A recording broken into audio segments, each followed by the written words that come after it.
Yo guys, what's going on? In today's video I'm going to be showing you how you can edit as fast as possible on controller. If you guys do go on to enjoy this video, please drop a like, comment 3 times to help me algorithm, and subscribe with notifications on. If you guys do subscribe with notifications on, you could be featured in my next video for being part of the notification gang. With that being said, I hope you do enjoy the video. Finally, if you would like to support me further, please go into the item shop, go to the bottom right and type in code tarot. If you do want a shout out, you can send me a photo at tarotfn on Instagram and I will shout you out.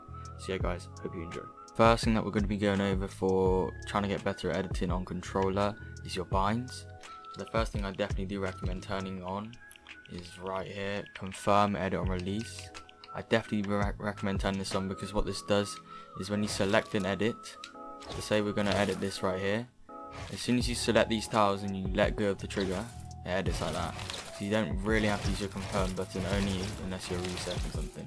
So yeah, I definitely recommend turning on this setting. However, if you don't really like it, what you can go ahead and do is try and get the best bind. So this is what I personally use for non-claw. If you were claw, I recommend just staying with circle confirm. That's not a bad confirm for a claw. Or you can again just use a bumper button. One of the bumpers is really good for confirm. And then, or you can use a trigger like L2 or something like that. So yeah, those are probably the best reset and confirm binds to make you edit fast. If you are non-claw and you are using circle, then please switch, because I promise once you get used to using one of the bumpers, it's so much better. So yeah, another negative about confirm edit on release though, and probably the only negative, is say that you want to do this edit, but you accidentally press on this square here, you can't actually undo that, so you're going to have to let go, reset, and then edit that again. So you basically have to reset the whole edit if you mess up like one square.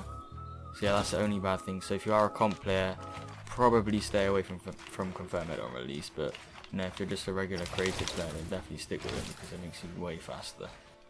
Okay, so the next important thing for editing fast on controller is crosshair placement. Now this is highly underrated and it actually does mean so much when trying to edit faster. So what it basically means is, as you can see here, I have that dot and the 2 brackets around the side of it. Let's just use that as like sort of the positioning, so that's the center of the screen. So this is an example of bad crosshair placement when you're editing a wall. So you'll be editing around the sides of the wall here. So as you can see, that travels much further distance than it would if you were just to do the insides. So when you're editing fast in like a short amount of time, it really does matter about the distance that you're traveling across each individual tile. So when we're editing a floor here, if you're editing all the way from this side to the other side, it's going to take much longer than just editing right from the middle of each and then right on the other side there. So just editing like that, it's going to be way faster than having to do the whole thing. So yeah, crosshair placement is really important, and I'm going to be showing you some practices that you can do to improve your crosshair placement.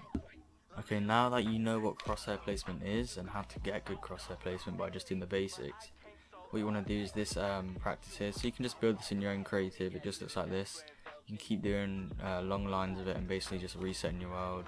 Just keep practicing this, or I will leave some maps in the description that have something similar to this. So I'm going to do it in slow. What you want to do is you want to double edit here, and again double edit down.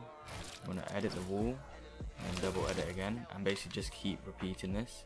So this exercise is going to help you with your wall edits by having the best crosshair placement, and then it's also going to help you with your floor and your cone. So again, you just want to have the shortest crosshair placement possible to make the edit be completed as quick as possible. So yeah, again, you can mix this up. You can try different things if you want to start using a ramp as well. So again, just doing it just until the edit is possible instead of having to drag across the whole thing. So yeah, just stuff like that. It's really going to make your edits probably even 2 times faster if you keep working on it. So yeah, just try and get the best crosshair placement possible. Yo guys, so another technique for editing much faster is actually try editing without your headset on. I know Flea has mentioned this before, but basically what it does is that you're not waiting for the sound of the edit to begin. Instead you're just relying on the sound of your buttons, which basically decreases a lot of delay, and it means that you can edit as fast as possible. So obviously you don't do this in game, but when you are just practicing editing faster, then make sure you are using no sound. So take your headset off or just lower the volume. Another thing that you can do to really increase the speed of your edits is finding the best sensitivity, especially your editing sensitivity. I'm playing on 2.3 right now with a 44% look horizontal and look vertical speed. So yeah, really just try and find the best edit mode sensitivity. I recommend something around between 2 and 3, because that's going to increase the speed of your edits so that you can go from one side to the other as fast as possible. So yeah, I do definitely recommend you find your perfect sensitivity. You can just mess around and choose different ones until you find one that fits best for you. Okay guys, so for the final tip, what I'm going to be going through is timing. Timing is extremely important, and it's going to help you become the fastest editor.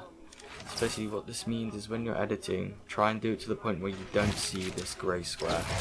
If you can do it to the point where you don't see this grey square, that means that you're editing at your full potential, and it's very hard to get faster than that. So yeah, just keep working on not getting the grey square when you're editing. You can practice this by starting off slow. Don't worry about seeing the grey square. Just start off really slow, and then just quickly build the pace up, basically, to the point where you don't see the grey square at all. So yeah, keep doing this until you slowly build the pace up. You can do this for walls as well. As you can see the grey squares, so a little bit there. It's much harder on walls and floors, but for single tile edits, you should be able to do this pretty quick. So yeah, that's basically the last step.